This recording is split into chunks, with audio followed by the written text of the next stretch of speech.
Olá pessoal, estamos aqui para mais uma edição do nosso Do Lado de Cá, o podcast que é feito aqui sempre, todas as semanas, no centro de Porto Alegre, na Ladeira, aqui no nosso estúdio do Sind Bancários, que eu faço junto com o professor Juremir Machado da Silva, recentemente convidado para ser patrono da Feira do Livro de Guaíba.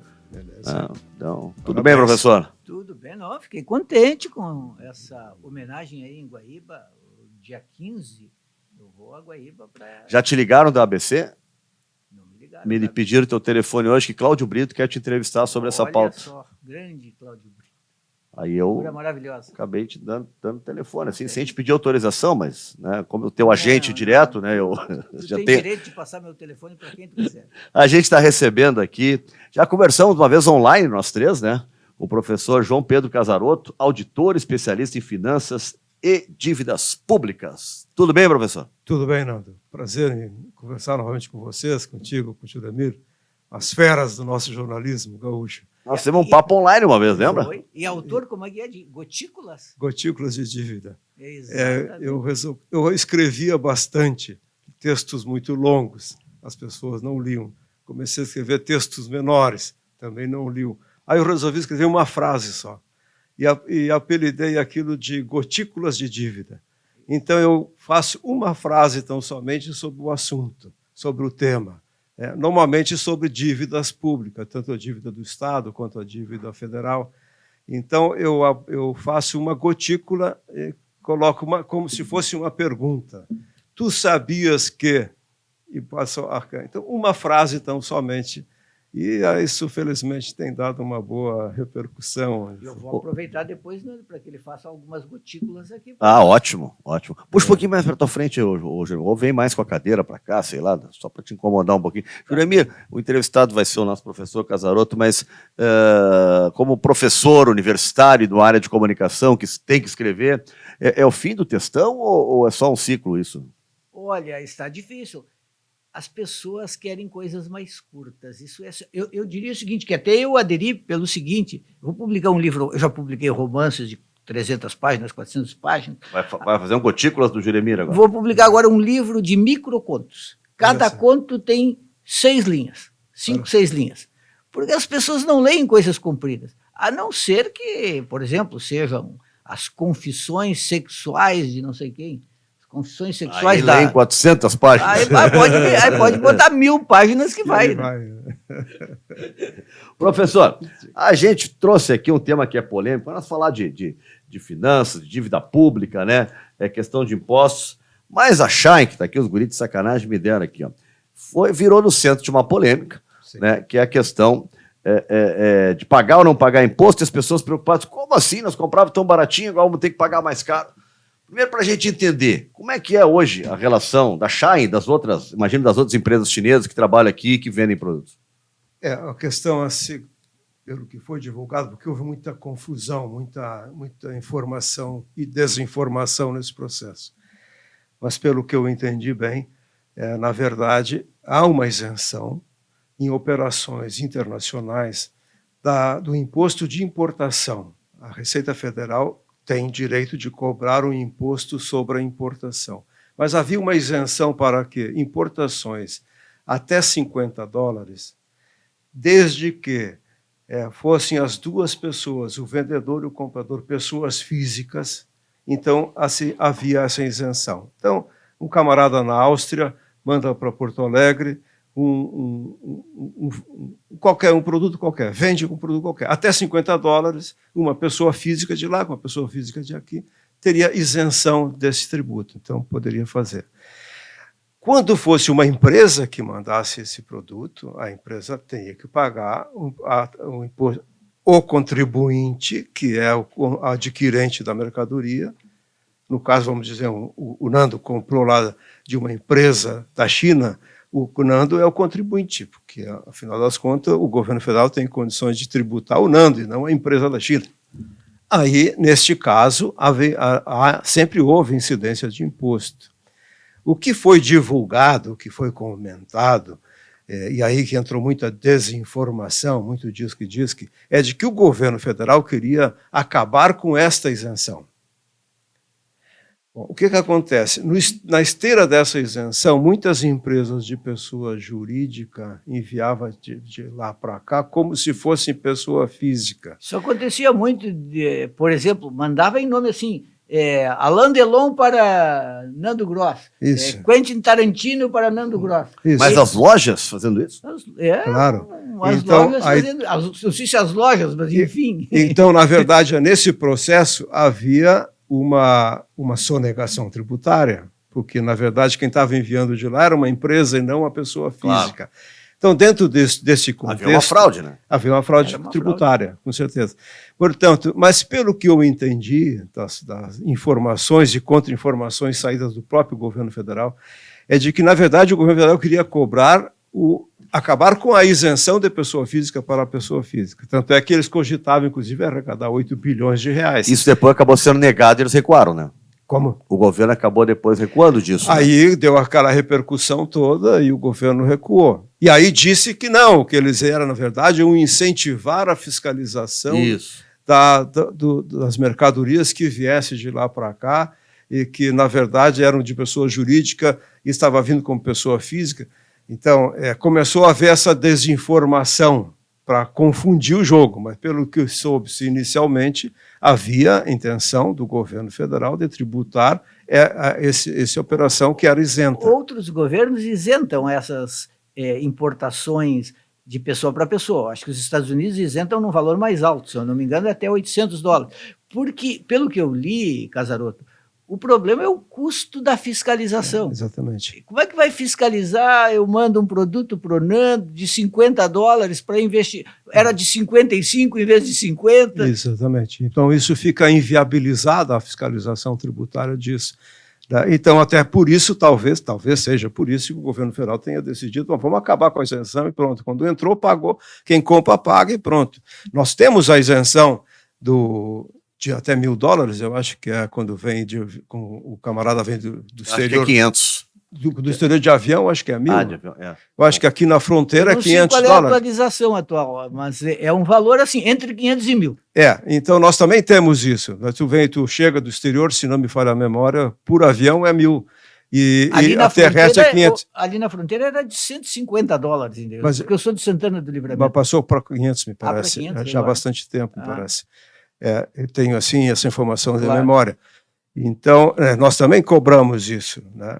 Mas $50 realmente é uma cifra que não comporta tu manter uma máquina fiscalizadora. E mesmo porque, como é que eu vou conseguir fiscalizar uma exportação da China que vem lá em nome do Sheng Xing Chong? E sei lá se esse Sheng Xing Chong desculpe a expressão, mas... Né?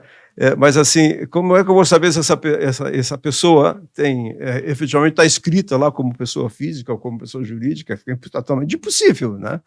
Então, realmente por isso até que seja, talvez até por isso que fosse estabelecido os $50, que é um valor extremamente baixo, né? O problema, Casaroto, é que o governo começou dizendo que ia taxar os mais ricos, e essa taxação aí, porque era uma taxação. Com certeza. Ela ia atingir a classe média baixa. Na verdade, assim, a taxação já existe, a pessoa física, porém ela era isenta. Ela era isenta. Só não era cobrada. Ia ser cobrada. De quem? Não era dos mais ricos. Exatamente. Começa a ter, aliás, tem uma série de outras coisas na questão governamental sobre o tributo que dá para a gente avançar longe, né, sobre isso. Mas, enfim, essa questão realmente vai acabar tributando. Por outro lado, Juremi, temos que ponderar o seguinte: no momento em que eu permito isso avançar porque as pessoas mais pobres estão comprando, eu, na verdade, estou destruindo a indústria nacional, a empresa nacional, né? E eu estou distribuindo...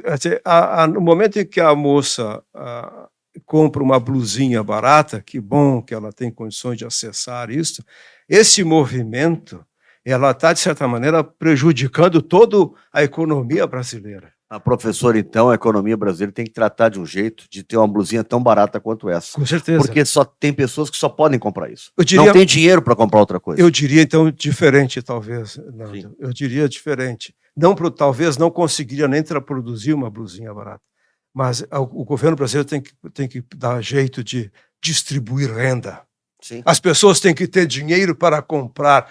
Quem não gosta de ir ao shopping, qualquer pessoa, seja mais pobre ou mais rica, não gosta de ir ao shopping lá comprar uma roupa bonita. A nossa população não vai lá por quê? Às vezes eu vou no shopping que fica perto da minha casa, as pessoas estão passeando no shopping.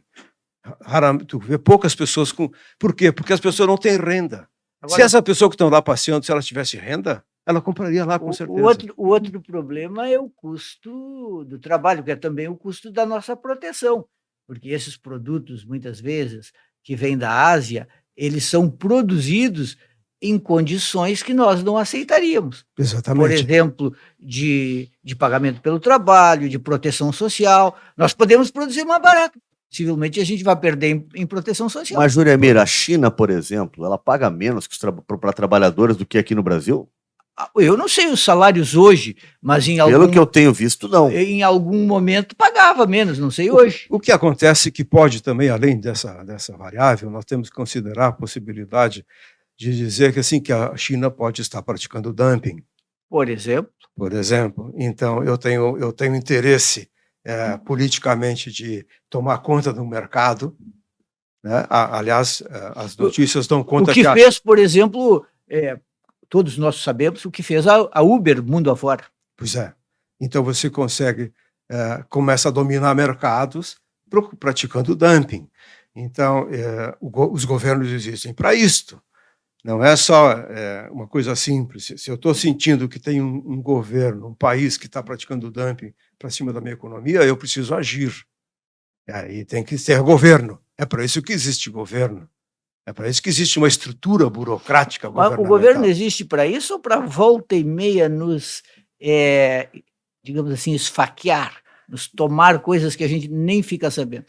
Eu digo isso por causa de um julgamento no STF que eu estou acompanhando com muito interesse, que é o julgamento da correção do Fundo de Garantia. A maior parte da população brasileira nem sabe que o Fundo de Garantia é corrigido por lei, de uma maneira que é extremamente prejudicial a todos nós. O que é o Fundo de Garantia? É uma poupança forçada. O Estado diz assim, vocês não são capazes de poupar por conta própria, nós vamos obrigar a poupar. O que pode ser muito bom. A gente, então, tem uma poupança para quando perde o emprego, para quando se aposenta, tem lá, sei lá, 16 momentos em que se pode tirar o fundo. Só que esse dinheiro... ele é administrado pelo governo, ele é gerido pelo governo. E qual é a correção que a gente recebe? 3% mais a tal da TR. A TR dá 0%. Então, perde para a inflação sempre. Pelo que eu lembro, Juremir, o Fundo de Garantia foi instituído já há algumas décadas. Foi instituído em 1966. Pois é, e se não me falha a memória, foi justamente quando acabou a estabilidade do trabalhador na empresa privada. Claro. A empresa privada, tu era empregado da empresa privada, a partir de 10 anos tu adquiria estabilidade na empresa. A empresa não podia mais te pôr para a rua. Quem é velho sabe dessas coisas, né?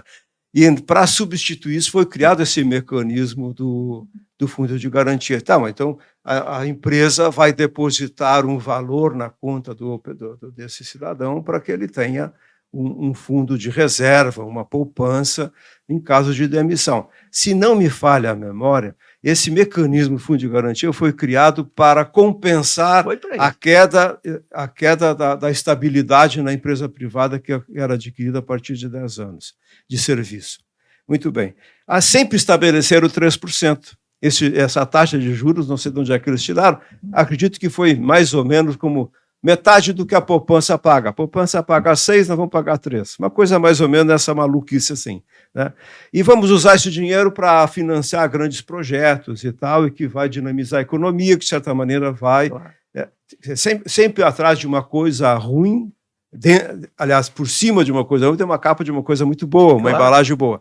Então, você vai financiar projetos estruturais, empresas importantes, que vai dinamizar a nossa economia e que isso, de certa maneira, vai vir ao encontro aos interesses dos próprios assalariados. Sempre foi os 3%, e é uma coisa assim totalmente...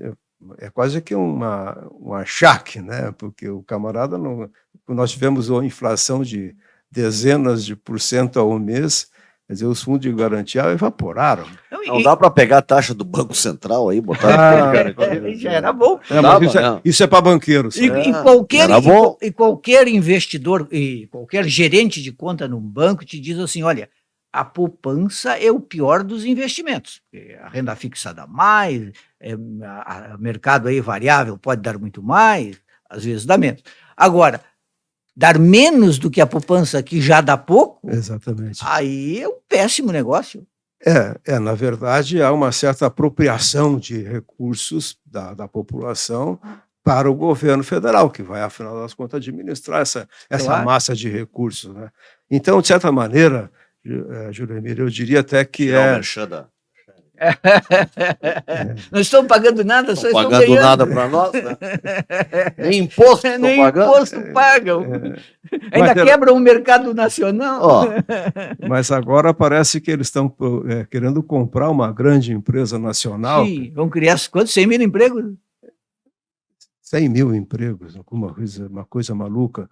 E estão dizendo, inclusive, que vão investir 750 milhões de reais. Eu vi que foi por conta de uma reunião com a Haddad, isso foi meio que foi prometido para ele, né? Houve uma negociação com o governo federal, tá? Vocês querem trabalhar aqui, então vamos investir no país, alguma coisa assim. Os valores que eles colocam são ínfimos, 750 milhões de reais é nada. Nada. Só um software, né? Nossas empresas que têm essas plataformas de comércio eletrônico investem isso por ano. Eles ganharam uma grande promoção, porque não era só o Haddad que não conhecia, porque o Haddad disse, eu não sei o que é a Shine, eu compro na Amazon, foi o que ele falou. Mas eu também não sabia. Nem a outra, Shopping, eu nunca tinha ouvido falar. Eu não gostei da declaração dele. Não, a declaração foi arrogante. Arrogante, elitista. Ele não conhece a Shai. As pessoas de menos renda conhecem muito a Shai, porque é barato. Exatamente. Né? Conhece a Shai, aquela AliExpress, né? Sites mais baratos, assim, onde tu conhece as pessoas, mas eu conheço. Talvez indique uma pessoa fora da realidade brasileira. Eu não gostei da declaração. Não, a declaração foi arrogante. Ele quis dizer, eu compro livros na Amazon. A declaração era arrogante. Mas é verdade também. Eu, porque não sou muito ligado, não faço compras, na verdade, não compro nada. Então, além de comprar em livrarias brasileiras livros também. Nando, eu, além de não fumar, não beber e não tomar café, não compro nada. Não compro nada, só estritamente o que precisar. Não vou na loja. De roupa, essas coisas assim. Nada, aparelhos, bebidas, nada, só realmente. Compro um celular, quando termina um, eu compro outro. Mas isso não te faz um ignorante da situação das pessoas, né? E eu acho que não só arrogância, mas eu acho que tem um pouco de ignorância em relação, no sentido de conhecer a situação do país. Então, mas isso é comum lá em Brasília. Brasília senta, o pessoal fecha-se naquelas salas com ar-condicionados maravilhosos, os telefones celulares funcionam até embaixo da terra, naqueles túneis que a gente anda lá, funciona aquilo que era uma perfeição, né? E esses caras que decidem tudo no país inteiro. Professor, falando em Brasília, uma das promessas de campanha do Lula, né, um desejo dele é que as pessoas que ganham até 5 mil fossem isentas de imposto de renda. Isso não acontece hoje. É possível fazer, ele tem condições, né, para fazer isso. Foi para quanto agora? 2.600 a isenção, né? Eu não tenho de memória. 2.600. Subiu de... Tá Estava longe, em 1.800, né? Foi para 2.000. Está longe. Tá longe. É que a perda de arrecadação é enorme. Pois é. Então, para juros, tem dinheiro. Sempre. Para pagamento de juros, para banqueiro, tá sobrando. Sem problema, não tem discussão. Tem dinheiro? Claro que tem dinheiro. Por que tem dinheiro, tanto dinheiro para banqueiro? Por que tanto dinheiro para pessoas que são rentistas? Eu não estou falando do rentista pequeno. Nós todos devemos ter. Nós todos somos um pouquinho rentistas. Fomos rentistas, mas só nós não somos rentistas sociopatas. Definam um rentista sociopata. O cara que quer ganhar dinheiro, não interessa o que vai acontecer com a sociedade. Sem produzir nada. Não quer saber o que vai acontecer. Eu quero saber, Quer produzir dinheiro. Ele quer ganhar. Ele quer ganhar, seja do que for. O que precisa fazer, ele faz. Ele quer ganhar. É o psicopata, né? Bom, mas é o cara que gosta, por exemplo, de Selic alta, porque Selic alta ele vai ganhar. Mas é evidente. Vai ganhar. Ele não está preocupado. Nós todos vamos dizer assim que tenhamos algum investimento na Selic. Tudo bem. Mas eu estou torcendo para que ela baixe. Para o país é melhor que ela Porque eu não sou um sociopata.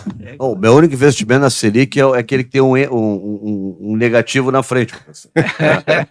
Meu investimento quanto mais ela baixar, me ajuda. Nós estamos quase próximo do zero. Mas é que quando a gente pega o conjunto, né, de Casaroto, a gente precisa se defender de algum jeito. Porque, por exemplo, o governo vamos dizer assim, nos saqueia no fundo de garantia. Né? Se eu recebesse o dinheiro e investisse bem o dinheiro, eu podia fazer o meu fundo de garantia render mais do que ele rende, porque o que ele rende é muito pouco. O STF está diante de um problemão que é o seguinte, ele pode dizer que a TR é inconstitucional, ele pode dizer, olha, a partir de agora tem que pagar no mínimo a inflação. Mas e tudo que ficou para trás? Tudo que a gente não recebeu para trás, se disser que tem que pagar retroativo, é tanto dinheiro que o governo nunca vai pagar. Sim. Outra coisa é modular, como eles dizem.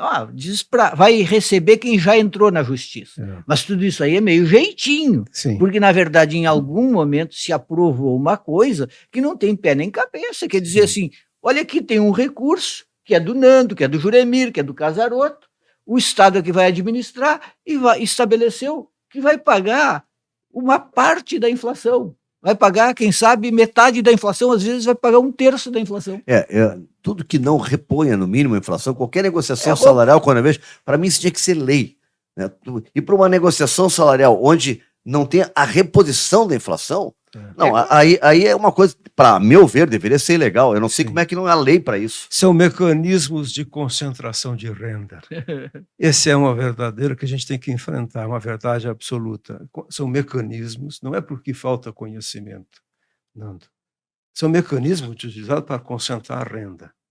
Não quero saber como é que tu vai te virar. Eu quero saber se eu vou ganhar. Entendeu? Isso no meu entendimento, pode ser que eu não sou da área médica, mas eu tenho chamado de uma psicopatia e estou falando em sociopatia.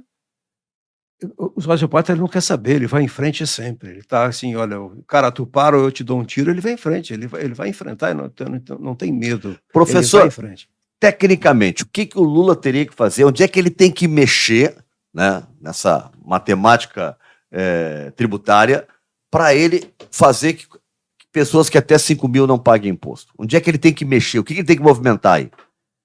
Nós precisamos movimentar a economia.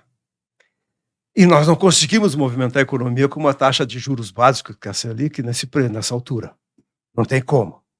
Não tem como eu movimentar a economia. Mas o Banco Central diz que se baixar aumenta a inflação, que conversa, é pior. É conversa. É conversa, é falácia. Não é verdadeiro. Esse é o ponto. Nós estamos há muitos anos, há décadas, falando nisto. Olha, não posso diminuir porque aumenta a inflação. E quem é que vai sofrer com a inflação? Não depende do tipo de inflação? Claro, que é uma inflação de demanda ou não. Se o preço do trabalho... Bom, a inflação subiu. Quais os preços da economia que subiram? Foi energia elétrica. Opa, mas tudo isso é comandado pelo próprio governo central. Não é uma inflação de demanda, a camisa saiu mais cara porque tem muita gente procurando e aí o camarada sobe o preço. Não é assim. Não é? E o pior é isso, o discurso de eu vou proteger o pobre da inflação. No entanto, um imposto inflacionário é pavoroso, não tem dúvida nenhuma, não há que se discutir isso. Realmente ele prejudica o mais pobre, nem tem dúvida, que ele não tem poupança, ele não tem como, ele consome tudo que ganha.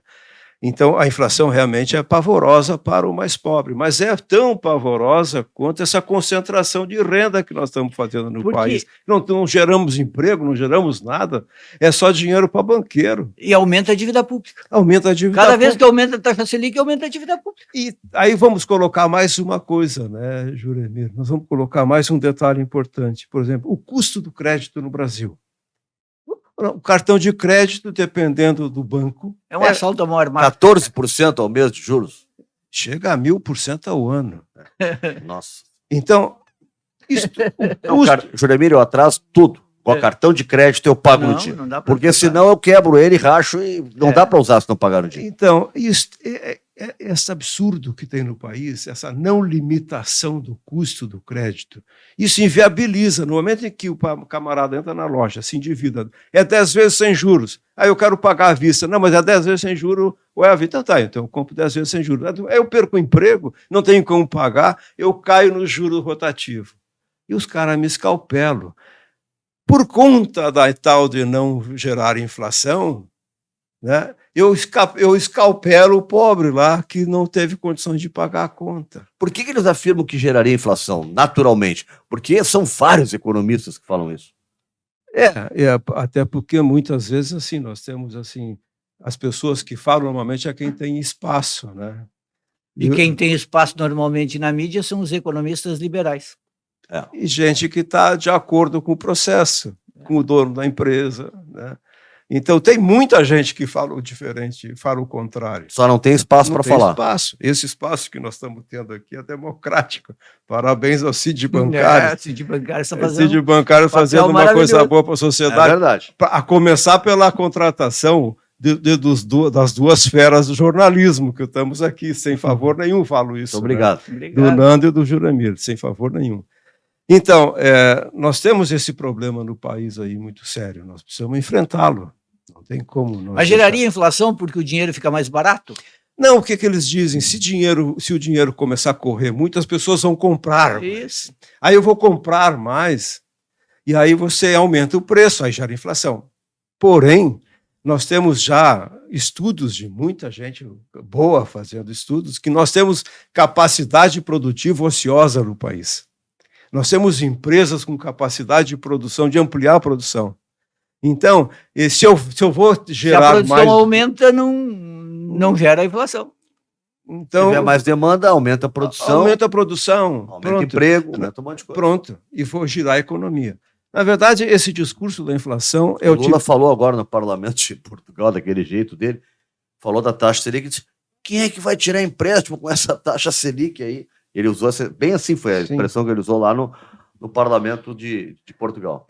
Eu vou dizer assim, vamos dar um desconto nesse exato momento para o presidente, porque ele tem um ministro da Fazenda. É a primeira vez que um governo brasileiro tem diante dele o Banco Central autônomo, que não pode tocar no presidente. É a primeira vez que... Não tinha o Bolsonaro isso? Não. Assim, sim, o Bolsonaro que criou agora esse processo. Mas foi coisa...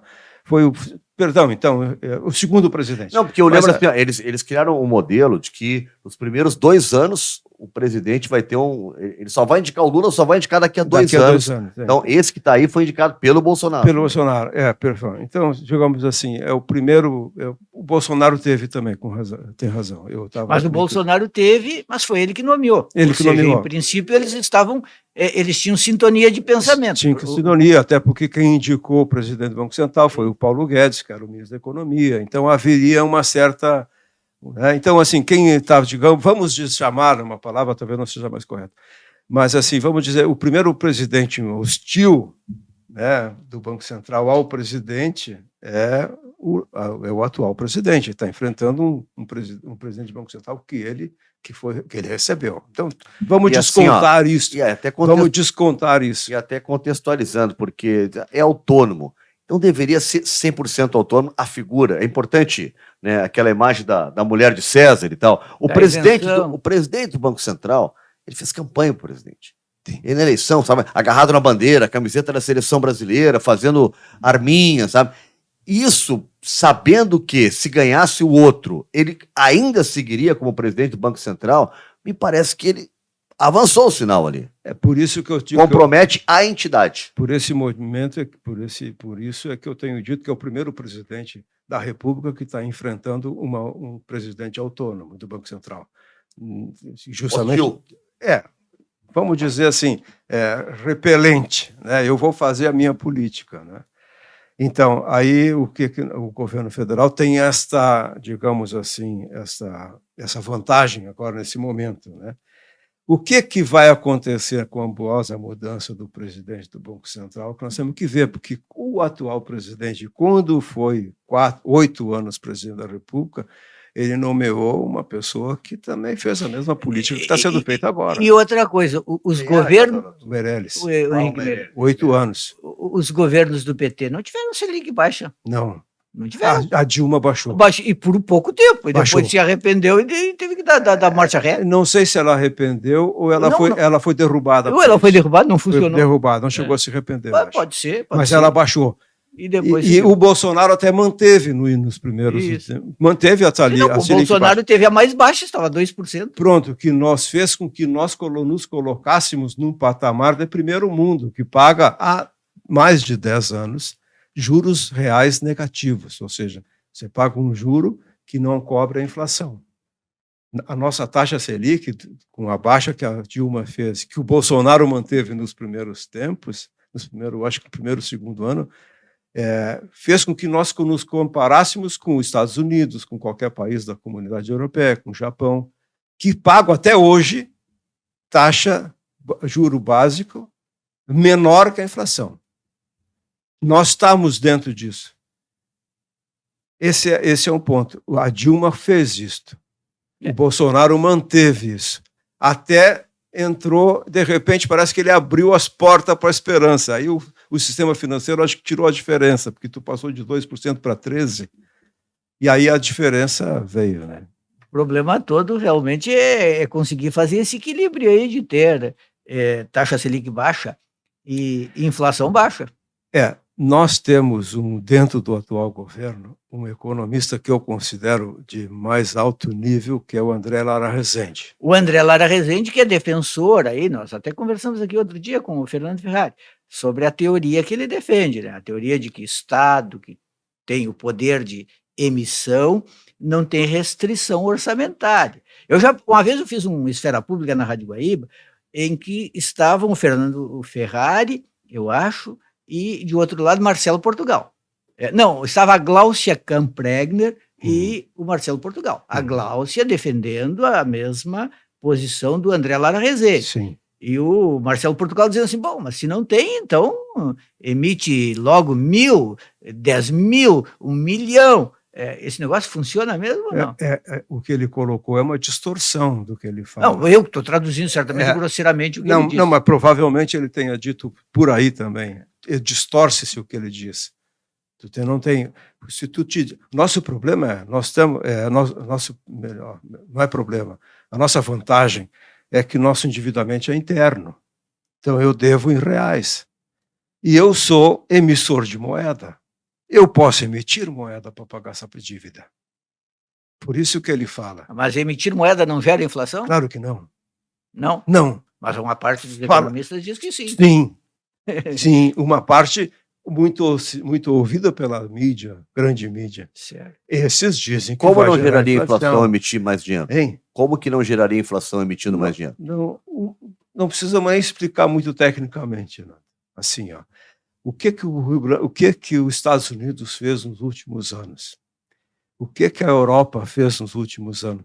Despejou dinheiro no mercado, moeda. É o que defende, por exemplo, o Paul Krugman, né, prêmio Nobel da Economia, que diz que no momento de crise o Estado tem que gastar para reaquecer a economia. Mas gastar com moeda própria e não com endividamento. Esse é um ponto que nós precisamos conversar. O que ele diz assim, o Estado tem que botar dinheiro, perfeito, mas com moeda própria. Foi assim que os Estados Unidos saíram da crise de 2008. Isso. Então, o que aconteceu? O que está acontecendo? Há anos que os Estados Unidos está despejando bilhões de dólares na economia e recomprando títulos da dívida pública. A Europa está fazendo isso há anos. É o quantitative easing, que eles chamam. Por quê? Porque eu estou endividado na minha moeda, eu pago. Não tem. Não gera inflação coisa nenhuma. Está mais do que provado no mundo todo. Não é de uma política que aconteceu ano passado. É política que está acontecendo há muito tempo nos Estados Unidos. E veja bem, Nando, eles fizeram isso para provocar o aumento de inflação, porque a inflação deles estava tão baixa, eles precisavam provocar. E mesmo assim, eles com essa era a política de despejar dinheiro no mercado, eles queriam aumentar a inflação. Mas em função E da mesmo guerra, assim não aumentou. em função da guerra na Ucrânia e da pandemia, vários países importantes, inclusive os Estados Unidos, tiveram aumento de inflação. Agora sim. Agora Mas sim. durante todo esse processo do quantitative easing, que foi feito justamente com essa expectativa, nós estamos com a inflação muito baixa, porque a pior que a inflação é a deflação. Muito bem, nós estamos com a deflação, estamos em vias de deflação, vamos jogar dinheiro no mercado. Aí você joga dinheiro no mercado e retira títulos da dívida pública. O que faz o Zé dos Ovos, que tem esse dinheiro na mão ali? O Zé dos Ovos diz assim, pô, mas agora que eu não tenho onde botar esse meu dinheiro, eu vou botar mais uma tendinha, vender mais ovo na esquina. Eu vou girar a economia. E não provocou a inflação. Agora a inflação está chegando, segundo dizem os estudos, mais em função da guerra do que propriamente da política de injeção de dinheiro. Os economistas liberais, mais puros e duros, costumam dizer que há outra maneira de resolver, que é diminuindo o gasto público. Sim, que é o que está sendo feito há anos nesse país. E aí nós estamos nos levando para uma miséria. A gente está com qual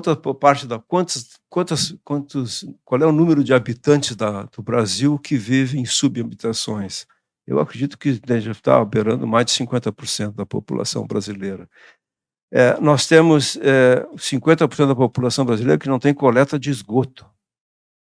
Não estou falando do tratamento, estou falando de coleta de esgoto. O cara sai dentro da casa da subhabitação dele e pisa no lodo, né, que passa na frente da casa dele. Então, está gerando miséria isso aí. Essas políticas que estão fazendo. Não pode ter serviço público. Sim, mas vamos conversar um pouco assim. Para que é que tem governo? Para prestar serviço público, para coordenar a economia, para não deixar as pessoas... Tem que ter a responsabilidade social além da responsabilidade fiscal, nos termos do Lula. Mas eles só querem responsabilidade fiscal. Tem que arrecadar, então tem que pagar cada vez menos, pagar cada vez menos. Aí a população está com problema de doença, vai no SUS e não recebe atendimento. Precisa de um especialista, não tem atendimento.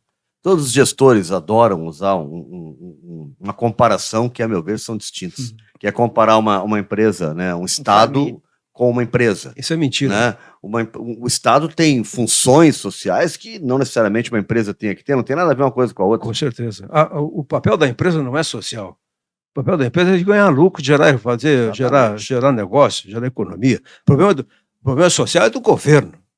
Esse negócio de que a empresa diz, não, eu faço a minha parte social. Não, meu cara, tu não precisa fazer a tua parte social. Tem que ter dinheiro para o governo fazer a parte social. Não pode gastar mais do que arrecada. Todos nós sabemos disso. Só que tem momentos na nossa vida, Jeremias, que teve um problema na família, uma crise de alguém, ou é doença, não sei o que tu te endivida. Porque tu tem que gastar mais do que arrecada, caso contrário, não pega a vida. Então, mas essas comparações são falaciosas, né? Essa comparação do governo com uma família, o governo com uma empresa, são falaciosas, porque o governo tem capacidade de taxação. Ele impõe cobrança de tributo. Não tem família que imponha isso. Não tem. Sim. Não tem Ele indústria. pode mudar as regras a qualquer hora. Ponto. Ele pode não pagar a conta de luz, de água, que não será cortada? Nando, a família não tem poder de polícia. Nossa, a empresa não tem poder de polícia. Então, veja, não podemos exagerar nessas comparações muito simples, para não dizer uma palavra mais chata, né? São comparações que são mentirosas. Sim, mas essas com empresas são feitas por especialistas, eles adoram falar isso. Aliás, eu trouxe o assunto exatamente por isso. São os que têm os espaços, né, que fazem, vamos dizer assim, talvez sejam aqueles camaradas jovens, normalmente são pessoas jovens que falam isso, e brilhantes, fizeram cursos universitários brilhantes, estudaram 3 livrinhos que lhe foi oferecido, mas e naqueles 3 livrinhos eles decoraram... Há governadores que falam isso, que usam essa expressão. Como? Há prefeitos e governadores que costumeiramente fazem esse tipo de comparação. O político, ele quer ganhar voto. O negócio dele é voto, não é tanto a parte... Ele não está ali dando aula, numa campanha política ele não dá aula, né? Professor, a questão da gasolina, que teve aquele momento em que tiraram os impostos estaduais, né, agora retornaram... Diminuiu o valor? Diminuiu. Retornaram e tem a polêmica que envolve, né, a nossa o funcionamento, nosso cálculo, né, por conta da Petrobras. Sim. Bom, a questão da redução do preço do combustível, eu acho que é importante isso. Devíamos reduzir mais, porque eu sempre fui um crítico da cobrança do imposto altíssimo sobre a gasolina, sobre o óleo diesel. O óleo diesel até não se cobrava tanto, né? Mas você não acha que o diesel tem que ter uma diferença? Porque o diesel ele tem uma função social muito maior Em que a gasolina. Em termos tributários, sempre teve. Sempre teve. O que mudou agora em relação ao diesel? O diesel, enquanto que a gasolina pagava 30%, vamos fazer números genéricos arredondados, 30% de ICMS, por exemplo, o diesel era 12%. Né? Então, sempre teve diferenciação em termos tributários. Mas o que mudou com o diesel? O que mudou com o diesel foi a tal do PPI, preço, paridade, importação, que foi colocado na marra pelo presidente Temer. Com o cidadão que assumiu a presidência da Petrobras, que chamava-se... Foi o... Parente. Não, foi Pedro Parente? Foi Pedro Parente? Acho que foi Pedro Parente. Eu não me lembro, eu pensava que já... Ah, não, claro, era no governo do Temer ainda. Claro, depois foi instalado, então, a tal de PPI. Mas preço, paridade, importador. Pois, isso aí também não tem a ver com o seguinte... com uma filosofia adotada nas empresas por influência até de um guru americano que diz o seguinte: o mais importante de Pedro Parente. O mais importante de tudo é o interesse do acionista. E aí tem que fazer a Petrobras ganhar o máximo possível. Mas aí que está um ponto, né? Tu vendes a Petrobras. Eu, governo brasileiro, tenho detenção, eu detenho a maior parte do controle acionário e começo a vender para a Petrobras. E aí o acionista lá de fora, ele quer ganhar dinheiro. É claro. Ele não quer saber se o Juremir está pagando caro ou não está pagando caro a blusinha dele. Ele quer ganhar dinheiro. Só um aponto. Quando mudou a política essa do PPI do Pedro Parente, ele parou o Brasil. Lembram? Pedro Parente, que foi, inclusive, dirigente aqui no Rio Grande do Sul, foi o grande comandante da RBS. Sim. Te perguntaram, não foi teu chefe? Eu não, trabalhei na época chefe, dele. eu já tinha sido demitido nessa época. Eu trabalhei na época dele. Mas veja bem, o cara literalmente parou o Brasil. As empresas de transporte disseram para os motoristas, parem, porque não dá assim. Porque se eu andar mais 10 quilômetros, eu vou consumir tudo que eu vou ganhar de frete. Parou o Brasil, faltou remédio, faltou tudo. Os caras foram insensíveis a qualquer coisa. Eles simplesmente assim, vai ser assim e acabou. O diesel passou a ser mais caro que a gasolina, que era coisa raríssima. Absurda. Mas isso porque também o Brasil tem um problema sério, que é a sua incapacidade para refinar petróleo na medida das suas necessidades. Então acaba comprando de fora. Porque nós vendemos as refinarias. Comprando gasolina, comprando diesel. Vendemos as refinarias, não ampliamos as refinarias. Temos capacidade tecnológica para implementar tudo. A maior parte do diesel consumido no Brasil é refinado nas nossas refinarias. Uma parte pequena vem de fora. Eu não tenho de memória agora, mas eu acho que chega a 15%, 20% do valor que são importados. É uma pequena parte do diesel. Porém, como tem a tal de paridade do importador, que as pessoas se confundem dizendo que é paridade internacional. Não é paridade internacional, não estamos botando preço com paridade com preços internacionais. É preço paridade da importação. Então você tem o camarada que faz a importação quer ter lucro. Sim. E se a Petrobras vender o diesel dela abaixo, o cara não vai poder vender. Mas como ele tem uma fatia agora, tem uma fatia importante do mercado... E se ele perder, ele não vai importar. E se ele não importar, não vai ter combustível, porque o Brasil não refina o combustível. E nós entramos nessa sinuca porque tu vendesse a refinaria. Tá certo? Bom, vamos botar o ponto lá atrás agora. É uma coisa maluca, né? Porque a gente vê assim, aumentou o dólar. Né? Aí aumenta a gasolina, e a nossa referência é o real, a gente nem sabe o que é dólar, não ganhamos em dólar. Que nós compramos parte dessa gasolina do exterior, paga em dólar. Eu vi vários desses aí que estão sempre na mídia, que você fala. Estamos sendo um dos maiores exportadores de petróleo do mundo. Sim, bruto. Cara, onde é que está o erro aí? Onde é que está o erro? O erro está lá atrás. O erro tem que ter refinarias suficientes para a gente poder usar o nosso petróleo em benefício da nossa sociedade. Precisamos mudar o sistema político de escolha dos nossos gestores. Sim. Nós precisamos fazer uma reforma política nesse país, porque nós estamos elegendo psicopatas nesse troço. Agora, tu és um especialista na questão da reforma tributária, que se fala e diz que vai sair. E todo tempo tem uma discussão que é a seguinte, que é do Brasil ter, na prática, imposto regressivo. Na prática, os mais pobres são mais afetados pela tributação do que os mais ricos. Porque, por exemplo, se eu ganho R$1.000 e pago, sei lá, 10%, isso significa uma coisa brutal sobre o que eu ganho. Agora, se eu ganho, sei lá, $100 mil por mês, mesmo que eu pague 10%, isso representa muito menos sobre a minha capacidade de continuar consumindo. Então, o que dá para fazer? Por exemplo, por que as nossas alíquotas só vão até 27,5%? Do ponto de vista de alíquota, eu pago o mesmo que paga um cara rico, do ponto de vista de alíquota. Outros países têm alíquotas mais altas, até de 40%. Só que tem duas coisas distintas aí. Perfeito. Para a sua análise. Duas coisas distintas. Primeiro, tu começasse a falar do imposto sobre consumo. Claro. E agora tu já está falando de imposto sobre renda. É verdade, é verdade. Então nós temos que diferenciar isso aí. Verdade. Nós temos o imposto de renda. Isso. O imposto de renda, as pessoas não pagam imposto de renda, pagam quase nada de imposto de renda. As pessoas que ganham muito dinheiro. Exato. As pessoas que fazem... Tá bem dito isso. As pessoas que fazem o pagamento, que têm dinheiro investido no mercado financeiro, praticamente não pagam imposto de renda. Pois é. A pessoa que recebe dividendos não paga imposto de renda. Isso não paga. Aí o camarada que... Graças ao Fernando Henrique, né? Foi no governo do Fernando Henrique que deixou de pagar sobre o dividendo. Que recebe o sociólogo da esquerda. O sociólogo da esquerda deu um presentão para a Professor, dá um exemplo. Como assim? A pessoa que recebe dividendos não paga imposto? Como assim? Não paga. Não paga imposto. Dividendos sobre o quê? Pessoa jurídica. A pessoa jurídica paga dividendos para ti, e tu não é como se a pessoa jurídica estivesse pagando um salário para ti. O salário tem imposto retido na fonte.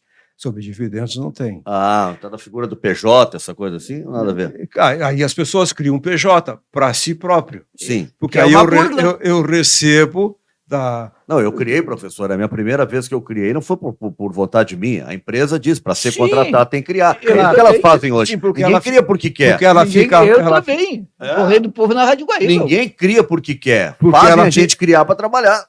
Exatamente. Então ela fica livre das questões trabalhistas. Claro. Né? E tu, de certa maneira, também tem as suas vantagens, porque tu recebe o teu salário pelo APJ, pela pessoa jurídica, né?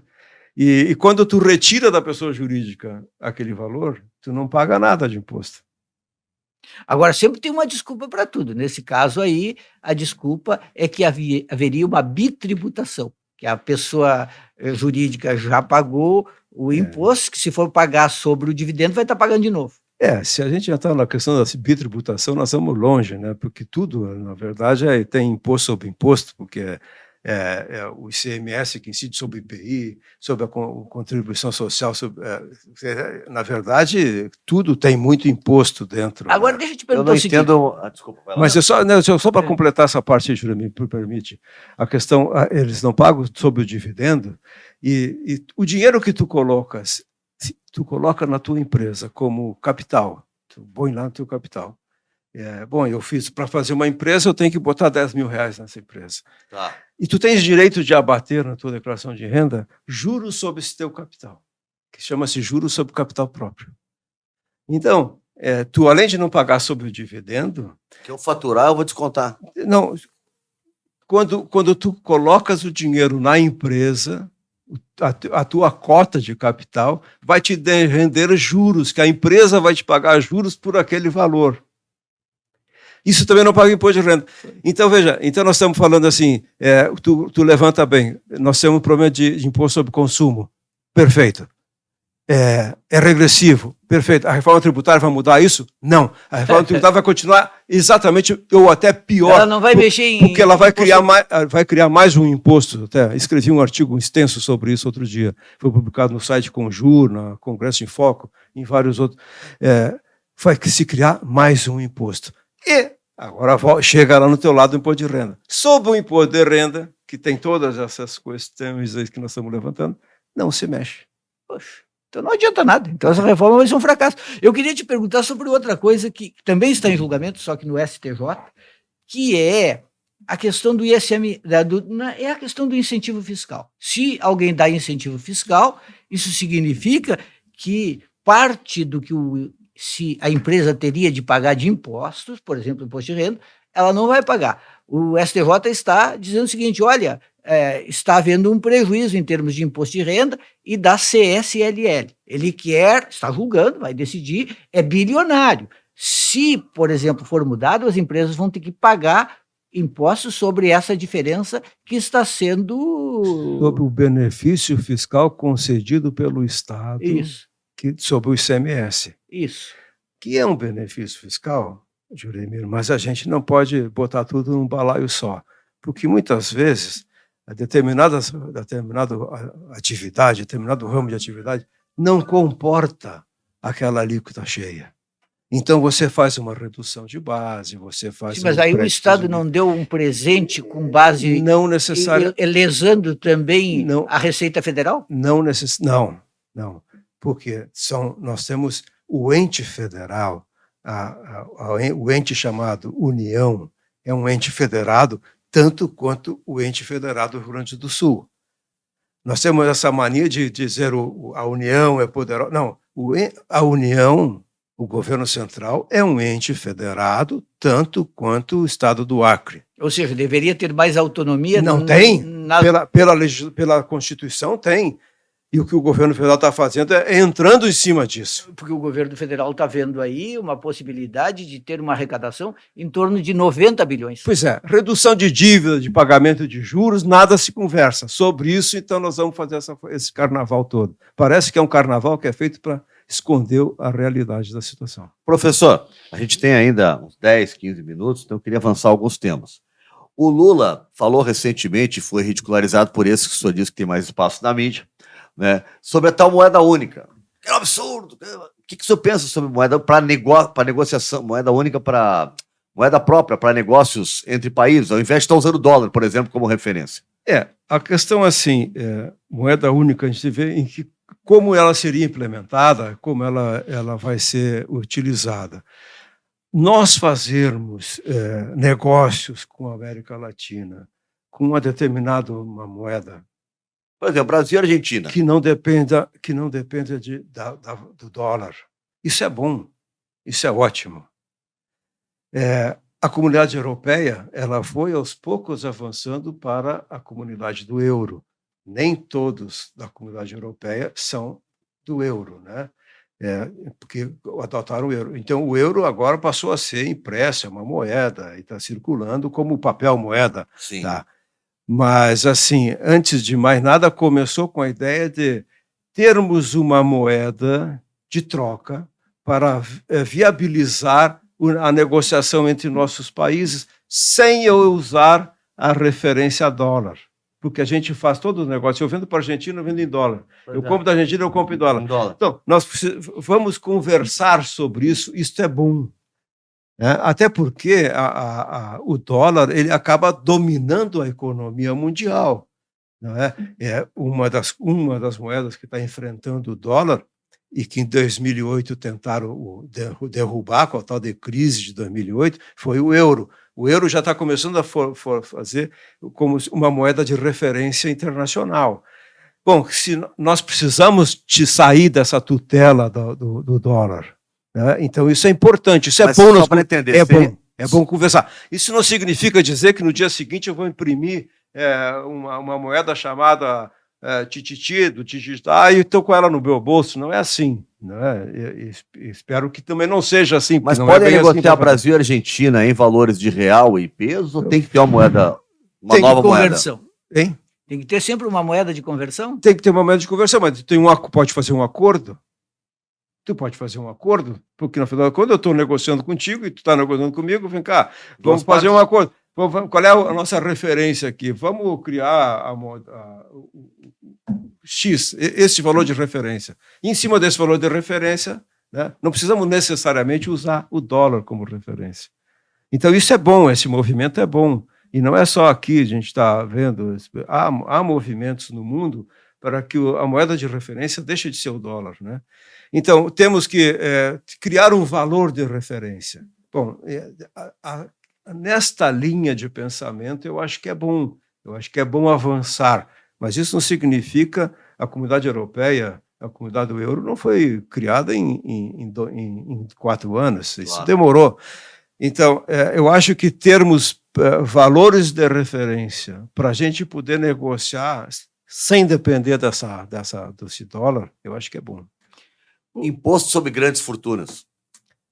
Canado Joremir, o presidente se manifestou contrário, disse que afasta investimentos internacionais. Não me lembro, o Lula se O manifestou. Lula, eu não sei se o senhor ouviu isso. Eu não lembro o Lula se manifestou contrário a isso. É o que os liberais dizem, né? Que imposto sobre grandes fortunas faz com que o dinheiro fuja para lugares seguros. Na verdade, se tu tens assim um patrimônio imobiliário, tu não vai carregar esse patrimônio. Não tem como carregar. Vamos lá. E outra, hoje quem tem muito dinheiro já circula com esse dinheiro para onde ele bem entende, porque está liberado. O Brasil tu entra e sai com dinheiro a hora que tu bem entende. Não tem limitação, não tem taxa. No mundo todo está assim, no Brasil é escancarado, né? O cara vem investir aqui, no dia seguinte ele vai embora, porque o dólar variou e vale a pena ele ir embora, ele vai embora. Então essa flutuação desses capitais financeiros, né? Isso vai realmente, já existe hoje, né? Mas aí a gente volta na taxação. Só para fazer justiça, então, ao Lula, né? Ele não disse isso que eu falei. Ele disse que não vê ambiente no Congresso. Ele disse que, sim, é hora de taxar as grandes fortunas e os bancos, né? Mas que não vê maioria no Congresso para avançar nessas propostas. Aí faz sentido. Eu também quero explorar contigo, Casaroto, um tema que é meio mito, tabu no Rio Grande do Sul. Qual é a real contribuição do agronegócio para a economia do Rio Grande do Sul? Eu pergunto no seguinte sentido, tu podes ir por partes, agronegócio cria muito emprego? Não. Pois é, eu imaginava. Não. Não paga ICMS. Não. Manda para fora sem pagar ICMS. Sem pagar nada. O dinheiro volta inteiro ou fica uma parte por aí? Não volta nem o dinheiro. Alguma coisa, claro, que tem que voltar até para fazer a coisa funcionar. Sim. Não volta o dinheiro e não volta nem o lucro. Porque, veja bem... Então por que toda hora se diz que maravilha, quem sustenta o Estado é o agronegócio, Conversa que exportou tanto, as exportações cresceram? Conversa mole. O agronegócio está cada vez gerando menos emprego. Pois então. Cada vez menos, porque cada vez está se maquinizando mais. É mais máquina, mais software. Não paga imposto na saída. Não paga nada. Não paga nada. Não paga nada. Nós temos os melhores empréstimos, né?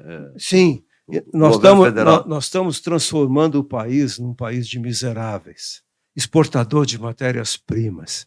E esses grandes players globais de exportação do agronegócio e também da mineração, né? Hoje, 50% das exportações brasileiras, se não mais, já ficam por conta do agronegócio e da exportação, e dos minérios, da exportação. Então, imagina, nós somos o maior produtor de ferro do mundo. O nosso ferro é um de excelente qualidade. As matrizes que existem no mundo de conversão desse metal que sai do país, as empresas estão voltadas para trabalhar com uma tecnologia que está direcionada para operar com o minério brasileiro. Então, nós estamos, assim, dando de goleada nisso. Esses caras não pagam nada. E para esses caras poderem tirar... Bom, nós somos um dos principais produtores de diamantes do mundo. E vai tudo para a Bélgica para ser lapidado, porque nós não temos capacidade. Para que essas pessoas consigam tirar o que tem de... Não temos capacidade intelectual, não temos indústria, máquinas. Nós temos o joalheiro que faz aquela pedrinha, mas em escala industrial nós não temos. Aí, com essa desculpa, eles levam tudo para a Bélgica. E daí nós compramos os diamantes deles. Somos dos principais diamantes do mundo. Para mim, euro, diamante nosso. Isso não tem estimulado, por exemplo, voltando aqui ao nosso caso, do Rio Grande do Sul, do agronegócio, isso não estimula um tipo de exportação de produto bruto, porque aí não tem realmente ICMS, mas se, por exemplo, se beneficiar o produto, já tem algum tipo de... Já teria alguma, pelo menos geraria um pouco de emprego. Geraria um pouco de... Bom, mas aí eles não fazem, eles vão beneficiar fora. Claro, mas é muito pior do que isso, né? Bom, só um dado assim importante. A última conta que eu fiz, se o setor do agronegócio no Rio Grande do Sul pagasse ICMS, voltasse a pagar o ICMS, já pagou. Já pagou. Aí eles dizem que vai exportar imposto. Veja bem, se ele voltasse a tributar, o Estado do Rio Grande do Sul estaria superavitário, estaria sobrando dinheiro. E eles continuariam, de fato, vendendo, ou o fato de que tornariam... Conversa mole de perderia o preço competitivo claro do exterior? Claro, se tu tens hoje no mundo uma indústria metalúrgica que está pronta para processar minério do Brasil, cara, eu estou com esse cliente na mão. Vamos lá, entendeu? Perde competitividade, perde lucro do exportador. Eles vão ganhar menos. Eles vão ganhar menos. Eles não não se exporta imposto. Não, calma. Não é bem assim essa conversa de não se exporta. Tu não exporta matéria-prima para gerar emprego fora. Tu não exporta emprego. Nós estamos fazendo exportação de emprego. Nós estamos exportando renda. Então o cara vem dizer que não se exporta imposto, conversa mole. Basta, Juremir, quando te dizem isso, eu te digo assim, basta que eles produzam o ferro aqui e pode exportar normalmente, porque o produto industrializado não paga imposto. Peguemos o nosso exemplo daqui, soja. Soja, porque acho que é o produto mais exportado também do Rio Grande do Sul. O fumo também. E tem muito, sim, o fumo. E tem muito produtor de soja que vai se instalar nos Estados Unidos, por exemplo, e fazer todo o beneficiamento lá nos Estados Unidos. Exato. É isso. O que nós ganhamos com isso? Nada. E o pequeno produtor de soja que produz para fazer óleo de soja para nós botar na nossa cozinha, esse camarada paga todo o tributo cheio. Não é todo produtor de soja que não tem pagamento de imposto. O produtor de soja que produz para o mercado interno, isso tudo é tributado. É só o exportador que não paga? Exportador. As grandes trading exportadores. Quando a gente... Então nós temos que separar esse produtor de soja, porque tem produtor de soja que está produzindo para o mercado interno, esse cara paga sim, paga cheio. Agora, quando a população vê a notícia no Jornal Nacional, é aquela felicidade. Olha, exportamos mais, o agronegócio está mantendo o país, sim. As nossas reservas aumentaram em tanto, entrou tanto dinheiro. Parece assim que esse dinheiro entrou e beneficiou todo mundo. Eu gostaria que essa família dona desse jornal que tu falaste aí, mostrasse quanta terra ele tem, quanta produção de soja ele faz nesse país, do agronegócio, né? A gente não sabe, porque dizem muito que o grosso, já ouvi isso, que o grosso do dinheiro deles está investido justamente em fazendas produtoras de grãos, né? Não sei.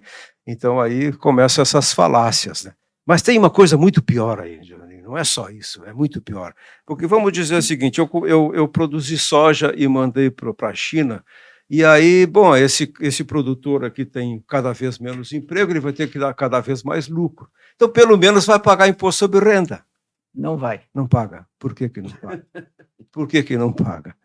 Porque há o tal de transferência do produto para filiais do exterior. Então, quando o grande exportador, então falando do pequeno produtor de soja que está sendo tributado aí, o grande, a trading exportadora. E quando ela faz a exportação, ela não faz exportação para a China. Ela faz exportação para uma filial dela na Suíça. Na Suíça. E de lá que... E de lá, o navio está saindo daqui... O navio não passa pela Suíça. Não, o navio está indo daqui direto para a China. Mas a nota fiscal está pela Suíça. Está dando uma passadinha na Suíça. Aí chama-se o estado de preços de transferência. Como eu estou vendendo para minha filial, eu estabeleço o preço que eu quiser. Então eu estabeleço um preço X que vai bater com o meu custo e eu não vou deixar lucro aqui. Mas eu imagino que tu já tenhas participado de muitas discussões, mesas, debates, com o chamado outro lado. com os produtores, com os representantes dos produtores, com os economistas dos produtores. E aí, porque é um pouco assim, aquela história do Mr. M. Chega lá e diz assim, olha, isso aqui é um truque. Eu vou mostrar como é que o truque funciona. Sim. O Brasil não está sendo beneficiado com isso. Não. E aí? Como é que essa enganação continua? O que eles dizem? Continua porque eles têm o poder da grande mídia que vai entrevistá-los, que vai dar espaço para eles, porque eles escrevem livros e os bancos vão financiar os livros que eles vão escrever. Porque o que eles eles acabam dominando a própria academia. A academia acaba... nós formamos pessoas com base naqueles livros, naquela filosofia, naquela ideia. Porque, no fundo, eles fazem ameaça o tempo inteiro. Se não for assim, a gente quebra. Sim. Aí vamos fazer o seguinte, tu muda a tua fazenda para o Japão, então. Exato. Se não for assim, lá. a gente vai embora. Vai para o Japão. Vai lá, vai produzir soja no Japão, então. Vai produzir isso. Onde é que tu vai encontrar terra fértil, luz, sol, água em abundância?